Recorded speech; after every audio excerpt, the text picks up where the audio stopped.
Kumusta mga brad? Kung nyo nga po matatandaan kamakailan naglabas si Kawasaki ng isang scooter na di umano may pagkahawig nga daw po ng kaunti doon sa Honda Click 125. Ayon nga po sa ilan, ba't naman daw ganon? Ina-expect kasi nila na kakaiba yung scooter na ilalabas ni Kawasaki. Kaso lang ang nangyari, ito nga po, yan yung nilabas. Another Honda Click lookalike. Kaya imbis na matuwa, naasar lang sila. Naasar yung mahilig magpabili sa mama nila.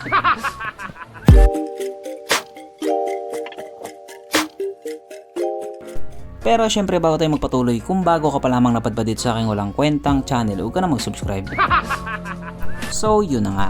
Sa paglabas nga po ng Kawasaki Brusky 125 or Modenas Brusky 125, madami nga po ang hindi talaga natuwa. Ayon nga po sa kanila, ibang motor daw kasi yung ina-expect nila. Tapos ang ilalabas pala, isang Honda Click lookalike na naman. Ayon pa nga sa kanila, naturing ang Kawasaki pero gaya-gaya. Pero kahit nga po ganoon, may mga tao pa din naman na positibo yung paningin nila or positibo yung pananaw nila. Ayon naman sa kanila, bibili daw sila. Dahil nga daw po si Kawasaki ang naglabas nito, panigurado matibay daw ito. Matibay daw ito kung ikukumpara doon sa mga ibang kamukha niya. Yun po ang sabi nila. Para nga po doon sa mga hindi nakaalam, ang motor na ito ay galing po sa Malaysia. Isang brand na galing sa Malaysia. At alam nyo ba, hindi lang po sila nakafocus sa mga scooter.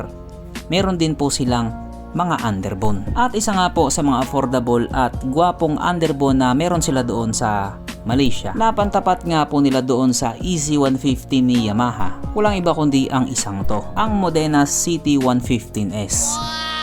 Sa bigla ang tingin nga po, para siyang Sniper 135, lalo na kapag nakatagilid. At kapag nakaharap naman, ganyan yung itsura niya. Para pa din siyang Sniper 135. Sa madaling salita, pogi din talaga siya. Kaso nga lang po, pagdating naman sa engine displacement, di hamak na mas mababa po ito. Kasi nga 115cc lang siya. Pero kahit nga po ganun, kaya ka pa din naman niyang dalhin kung saan mo gustong pumunta. Kung pupunta ka sa bahay ng kabit mo, makakarating ka. O diba? Pwede na.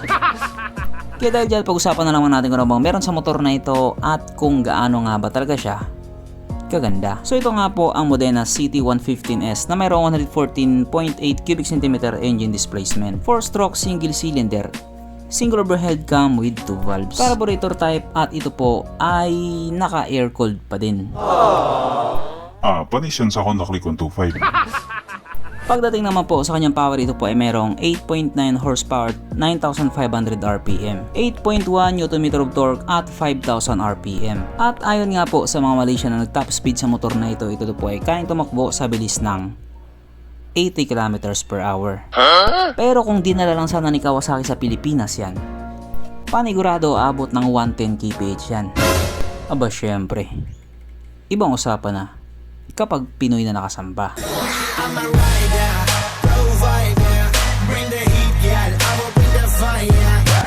Ang kanyang tangke ay kaya magkarga ng 4.8 liters fuel ng capacity na kumukonsumo naman na po ng 70 km per liter. So kahit nga po carburetor type lang siya, napakatipid po talaga niya sa gasolina. Tapos idagdag mo pa na napakamura ng presyo ng gasolina sa kanila. Mapapasana all ka na lang talaga. Sana all. Ang sukat ng kanyang gulong 70/90/17 sa harap at 80/90/17 naman sa likuran. At parehas nga po itong naka-tubeless. Pagdating naman po sa kanyang braking system, ito po ay naka-disc brake sa harap at drum brake pa din po sa likuran. At wala din po itong ABS. Expected naman na yun. Ang kanyang seat height ay mitaas sa 750mm at 145mm naman ang kanyang ground clearance. At ang motor nga po na ito ay may kabuuang bigat na 99 kg. So para nga po sa isang 115cc na ganyan yung itsura, sakto lang yung bigat niya. Mapunta naman po tayo sa iba pa niya mga features. So ang ilaw nga po sa motor na ito, naka-halogen pa din at bulb type naman yung kanyang mga signal lights. So wala nga pong ganong espesyal pagdating sa mga ilaw niya. Pero tulad nga po ng sinasabi ko, madali lang naman palitan yan. Ang dami ng available na LED lights ngayon.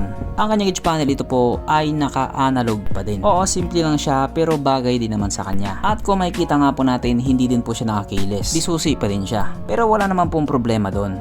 Okay lang naman yon. At bukod nga po sa mga bagay na yun, wala naman na talagang espesyal sa kanya. Ganyan lang siya. What you see is what you get. Pero dito, ito espesyal to. Sapagkat nandito na nga po tayo sa exciting na part, ang kanyang mga suspension. So sa harapang bahagi nga po, ito ay ginamitan ng telescopic fork. At sa likuran naman, ito po ay gumagamit ng monoshock na ayon nga po sa mga taong nakagamit sa motor na ito, maganda ang bounce.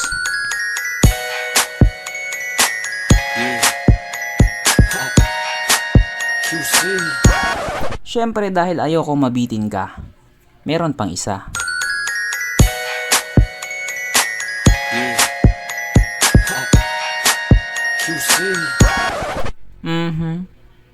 Panigurado. Wala na namang nalungkot.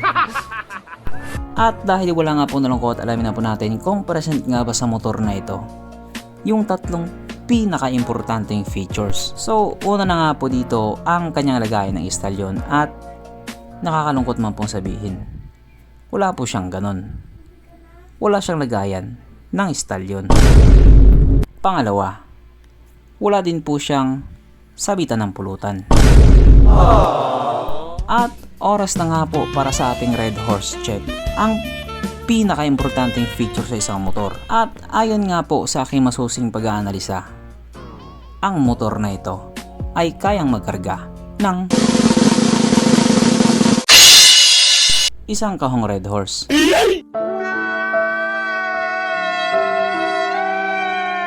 So therefore ang motor na ito ay hindi pala recommended. At regarding nga po sa kanyang presyo, ito nga po ay nagkakahalaga ng 4,988 Malaysian Ringgit na kung i-convert nga po natin into Philippine Peso, ito po ay papatak ng 64,000 pesos. So para nga po sa ganyang 115cc na underbone, para sa akin sakto lang din yung price niya. Pero syempre may magsasabi pa rin talaga na mahal siya. Mahal para sa isang motor na hindi naman naka-FI, hindi naman naka-liquid cooled, hindi naman naka-full LED, hindi naman naka-digital panel, walang USB charging port, walang malaking underseat compartment, walang turbo. Kaya mahal talaga yan. Yan nga po yung magiging opinion ng iba. Inunahan ko na. Pero alam nyo ba, ang motor na ito ay matagal na pong nilabas sa bansang Malaysia. 2015 pa po siya unang nilabas. At kung mapapansin nga din po natin, isa din po talaga ang bansang Malaysia sa napakaswerte pagdating sa mga bagong motor or pagdating sa mga latest na motor. Isa nga po sila sa palaging nauuna. Katulad na lang sa Yamaha 135LC, yung mga bago. Sila lang po ang meron yan sa ngayon kasi nga exclusive lang sa kanila. Samantalang dito sa atin nga Vogue GFR 150, meron na sila, wala pa sa atin. At wala rin tayong idea kung kailan nilalabas dito sa Pilipinas. Yung Monarch Spare 180, bago makarating sa Pilipinas, sila munang nauna. Kumbaga pinagsawaan muna nila bago nilabas dito sa atin. Ganon nga po sila kaswerte pagdating sa mga bagong labas na motor. At marami pa pong motor doon sa kanila na wala pa dito sa atin. Kaya medyo nakakainggit lang din talaga. At para nga doon sa mga magtatanong kung ilalabas sa mga motor na ito dito sa Pilipinas, hindi ko po alam. Siguro si Kawasaki lang ang makakasagot dyan. Kasi nga nilabas na nila dito yung Kawasaki Brusky 125, same po ng brand dito sa Modenas CT115S. Kaya kung gugustuhin nila, kayang-kaya. Yun ay kung gugustuhin nila. So hanggang dito na lang muna mga brad. Kung may gustong sabihin or gustong idagdag doon sa mga sinabi ko, mag-comment ka na lang sa ibaba. Okay, bye.